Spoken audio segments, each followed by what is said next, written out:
On this day in history, we remember the remarkable individuals who shaped our world. Welcome to Who Died Today in History, where we honor their legacies.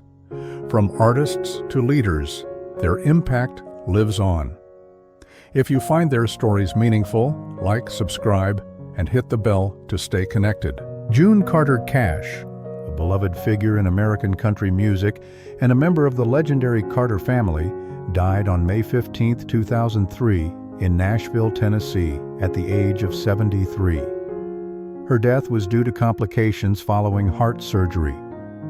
Though it was a natural passing, it symbolized the quiet end of an era rooted deeply in Appalachian traditions, family harmonies, and the spiritual soul of American folk and country music.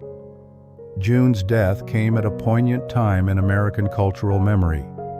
Married to Johnny Cash, the Man in Black, her life was inextricably tied to a broader narrative of resilience, redemption, and creative partnership.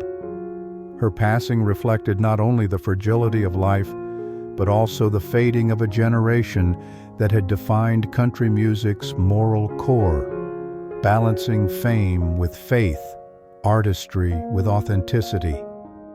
The immediate aftermath of her death was profound, especially for Johnny Cash.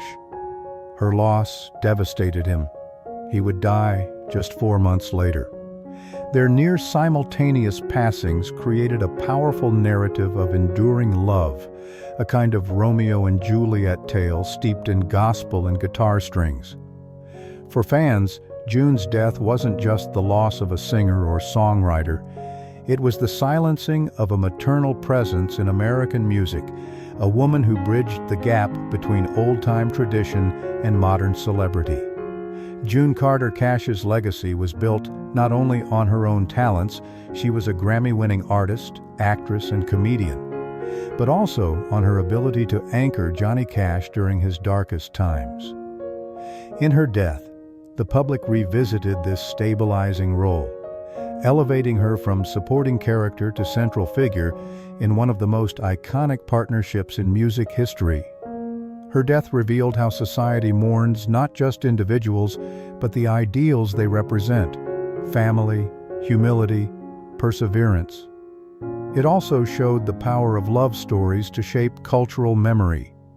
Through films like Walk the Line, tributes at the Grand Ole Opry, and continued appreciation for the Carter family legacy, June remains an enduring symbol of grace under pressure and of artistry that transcends time.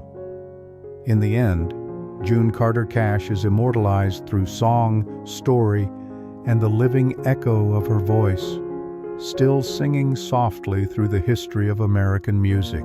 Emily Dickinson, one of America's most enigmatic and influential poets, died on May 15, 1886, at the age of 55 in her family home in Amherst, Massachusetts. Her death was due to Bright's disease, a chronic kidney condition. Though natural, her passing marked the quiet end of a life lived largely in seclusion, reflective of a 19th century world in which women, especially intellectual ones, were often expected to remain in the private sphere. Dickinson had written nearly 1,800 poems, but only a handful had been published during her lifetime, and even those were heavily edited to fit the literary conventions of her time. Her reclusive lifestyle and the obscurity in which she lived made her death seem, at the time, like the close of a life largely unknown to the broader public. Yet in the years following her passing, her legacy exploded. When her younger sister Lavinia discovered her cache of poems, it led to the gradual posthumous publication of her work. The stark originality of Dickinson's voice, her elliptical style, slant rhymes, and deep introspection redefined American poetry and cemented her as a literary icon. The consequences of Dickinson's death were ironically generative. In death, she became more visible than in life. The later publication of her work offered a striking contrast to the male-dominated literary voices of the time, introducing a deeply personal and spiritual perspective that resonated across generations. Her exploration of death, nature, faith, and the inner world reflected the 19th century transcendentalist and romantic currents, while also prefiguring modernist themes. Her passing also initiated an evolving debate about privacy, authorship, and gender. The editorial decisions made by early publishers, altering punctuation, structure, and even content, highlighted the era's discomfort with female intellectual autonomy. The later restoration of her original manuscripts was not just a scholarly act, but a feminist reclamation. Dickinson's posthumous fame underscores how mortality can paradoxically amplify a legacy. Her life and death invite contemplation on how we remember those who defy societal expectations. Through art, literature, and scholarship, she has been immortalized not as a footnote, but as a cornerstone of American letters. Her white dress, her tiny bedroom, and her dashes now symbolize the vast inner life of a woman who changed poetry without ever leaving home. Fred Willard, beloved for his razor-sharp wit and effortless comedic timing, passed away on May 15, 2020, at the age of 86.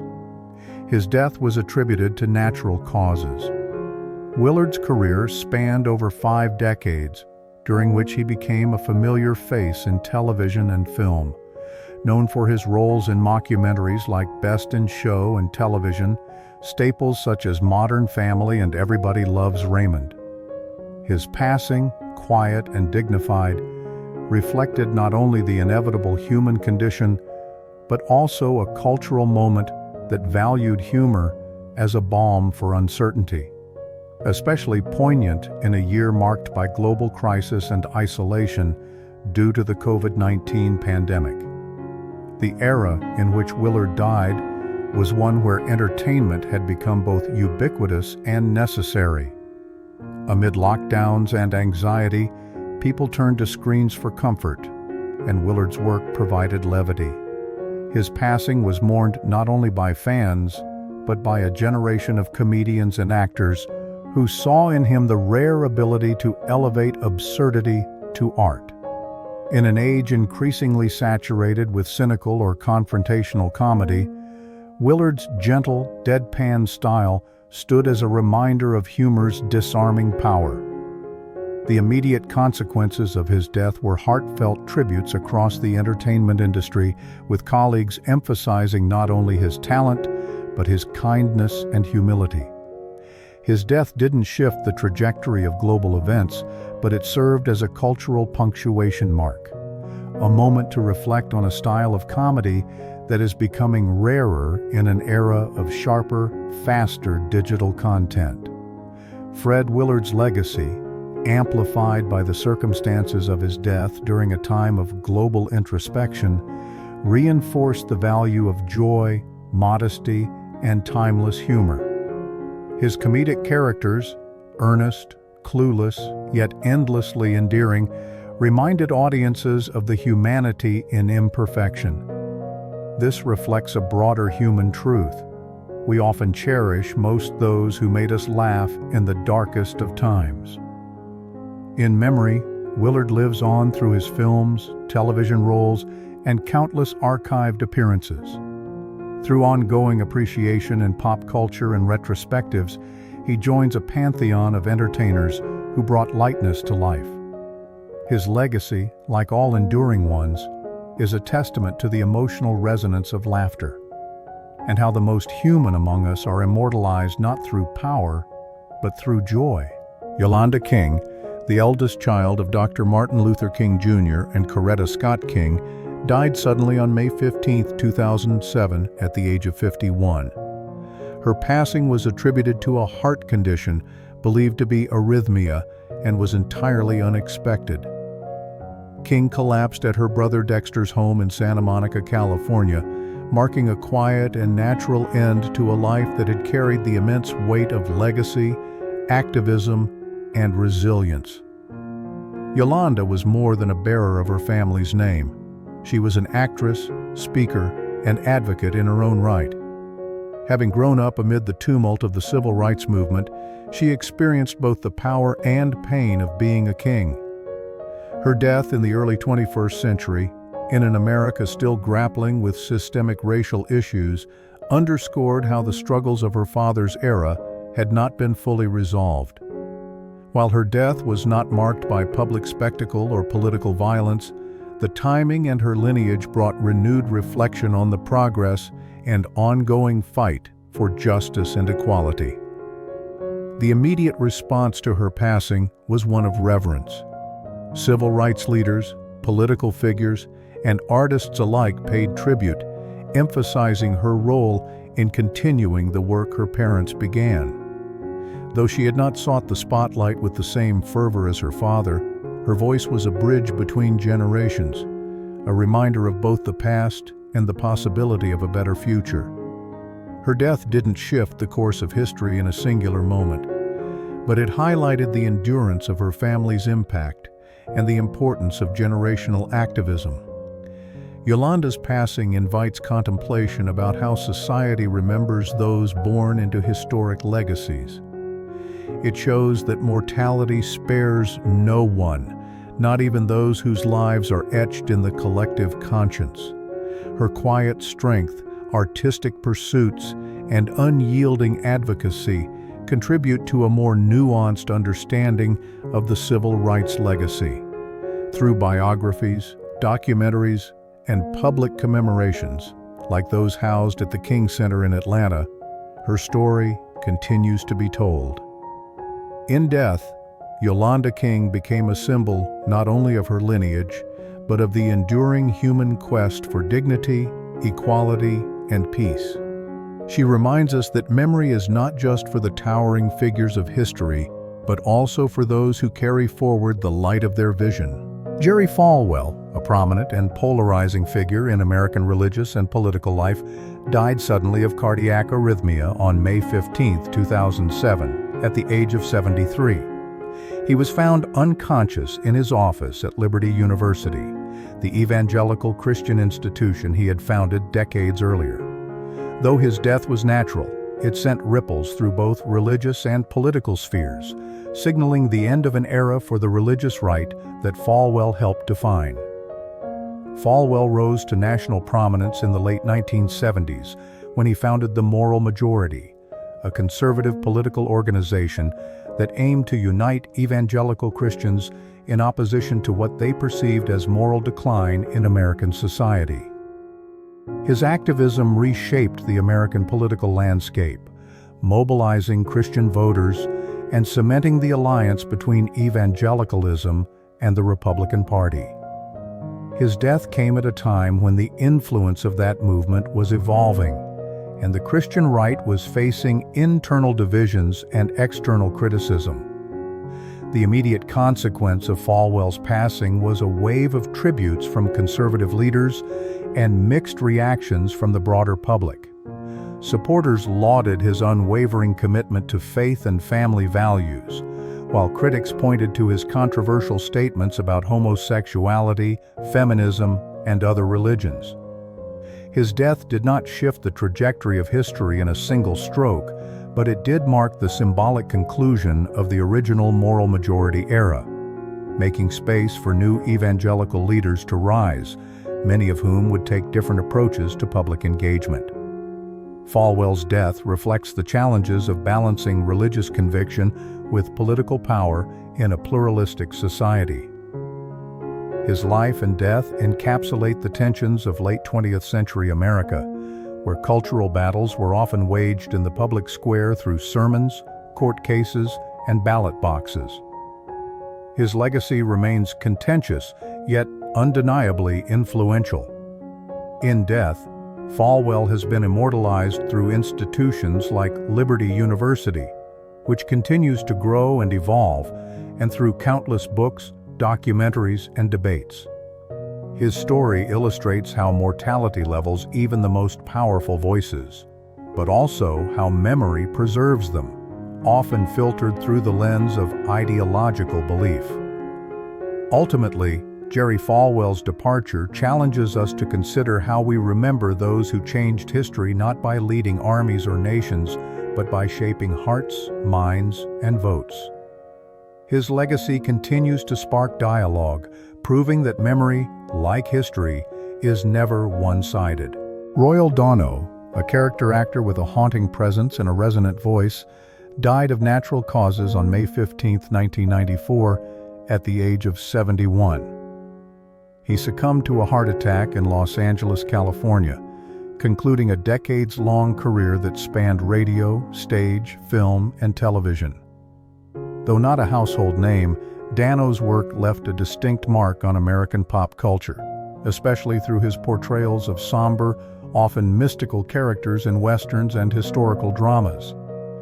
Dano's death reflected an era when the golden age of classic Hollywood and traditional American westerns was steadily giving way to modern storytelling and digital filmmaking. His passing symbolized the fading of a generation of actors who built careers on the strength of atmospheric performance and quiet gravitas rather than blockbuster fame. Dano had often been cast in roles that required an ethereal presence. His was the voice of Abraham Lincoln in Disney's Great Moments with Mr. Lincoln for over 3 decades, and he lent depth to supporting roles in films like The Outlaw Josie Wales and Something Wicked This Way Comes. The immediate consequence of Dano's passing was a quiet, almost reverent recognition from industry insiders and devoted fans of genre cinema. While his death did not dominate headlines, it underscored the value of character actors whose contributions, though subtle, are foundational to the texture of film history. His Lincoln portrayal particularly immortalized him for generations of theme park visitors and highlighted how voice and presence can shape national memory. Dano's career and death reveal a broader truth about mortality and remembrance, especially for those who support the cultural tapestry without necessarily claiming center stage. In an industry often preoccupied with stardom, his work reminds us of the enduring power of craft and voice. Unlike more sensational celebrity deaths, his quiet passing emphasizes the dignity and permanence of a life spent in creative dedication. Today, Royal Dano is remembered through the characters he brought to life, etched in grainy Western landscapes, echoed in the solemn cadence of Lincoln's animatronic speeches, and preserved in the collective memory of American film enthusiasts. His legacy demonstrates how even those far from the spotlight can illuminate the screen, and in doing so, live on in the minds of those who value the artistry of performance. Ronald Lacy, best remembered for his chilling portrayal of the Nazi agent Todd in Raiders of the Lost Ark, died on May 15, 1991, at the age of 55. His death was due to liver failure, a consequence of liver cancer. Though his passing was natural in cause, it marked the untimely end of a talented actor whose unconventional appearance and intense performances made him a standout in British and international cinema. Lacy's death came at a time when the film industry was evolving rapidly, both in terms of visual effects and the types of characters that dominated the screen.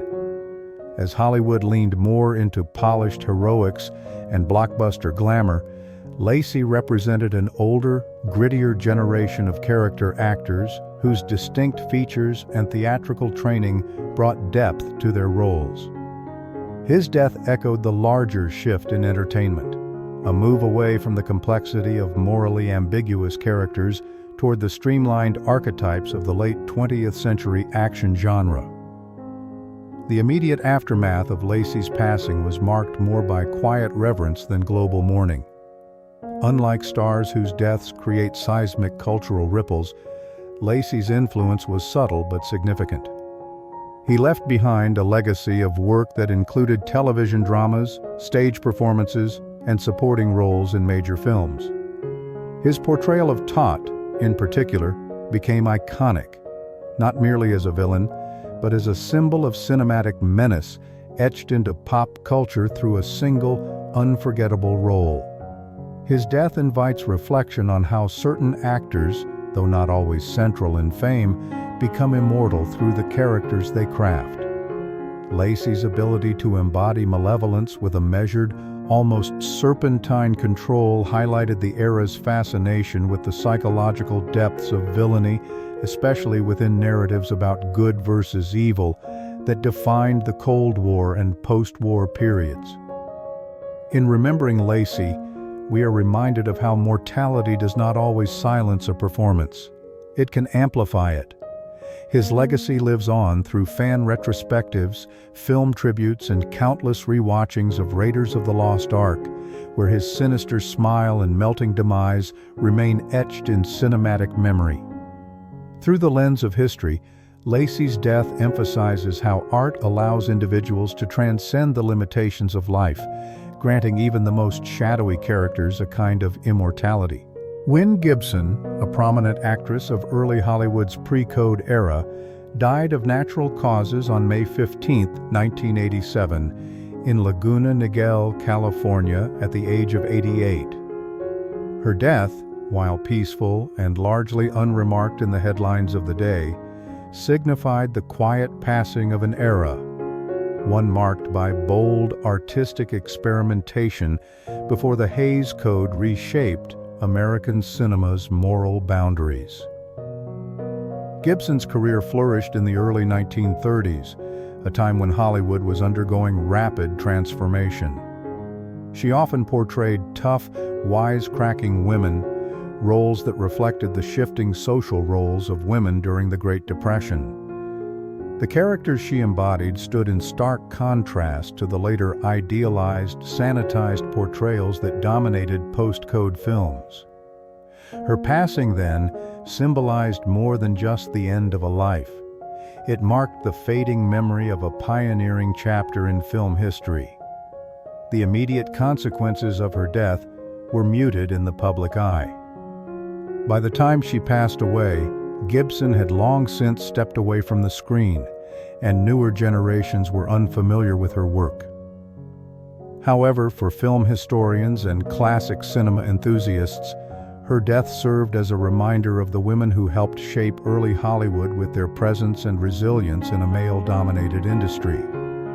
Gibson's legacy did not necessarily shift the trajectory of history, but her contributions to cinema are preserved in the celluloid of pre-code films, rare gems that still circulate among collectors and scholars.